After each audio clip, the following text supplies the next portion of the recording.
ঈদ মানে খুশি আর ঈদ মানে আনন্দ। আসসালামু আলাইকুম, সবাইকে ঈদ মোবারক।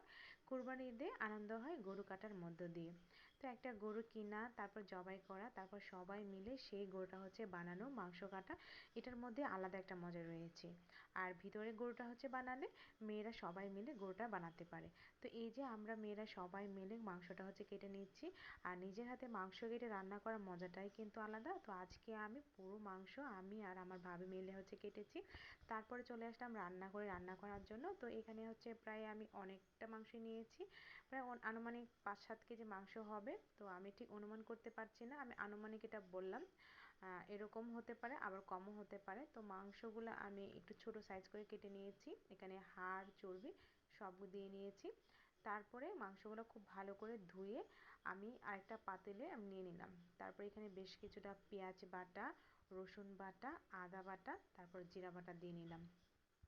আর গরুর মাংস রান্না করলে একটু বেশি করে ঝাল দিতে হয়, কিন্তু আমার বাসায় ঝাল তেমন বেশি একটা পছন্দ করে না, যার জন্য ঝালের পরিমাণটা একটু কম দিলাম।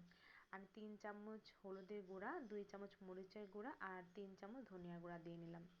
তারপর এখানে গোটা গরম মশলা দিয়ে নিচ্ছি, আর গোটা গরম মশলার মধ্যে এলাচ, দারচিনি, তেজপাতা। তো গরুর মাংস রান্না করলে আমি এই মশলাগুলো ব্যবহার করি, এর চাইতে বেশি মশলা মনে হয় ব্যবহার করার দরকার নেই। আর যেহেতু কোরবানি মাংস, এমনিই কিন্তু অন্যরকম একটা মজা হয়, মানে টেস্ট হয় আর কি। তারপর বেশ কিছুটা সয়াবিন তেল দিয়ে নিয়েছি, তেলের পরিমাণটাও কমই দিয়েছি।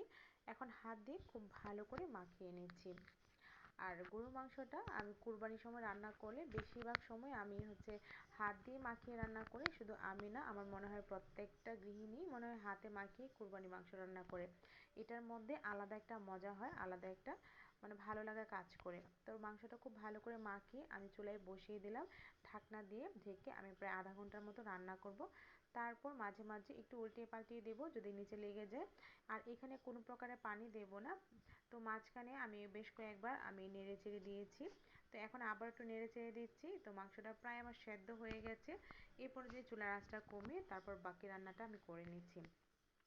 এখানে আমি কোনো প্রকারের পানি দেইনি, যে মাংসর গায়ে যতটুকু পানি ছিল আর ধোয়ার মধ্যে যতটুকু পানি উঠেছিল ততটুকু পানি দিয়ে গরুর মাংসটা রান্না করেছি। আর রান্নাটা কিন্তু অনেক বেশি মজা হয়েছিল।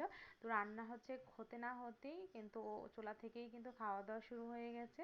প্রায় অর্ধেকটাই কিন্তু মাংস এই যে খাওয়া দাওয়া হয়ে গেছে। তো গরুর মাংস রান্না আমার হয়ে গেছে, আর এই মাংস ভুনাটা খেতে কিন্তু আসলে অনেক বেশি মজা লাগে।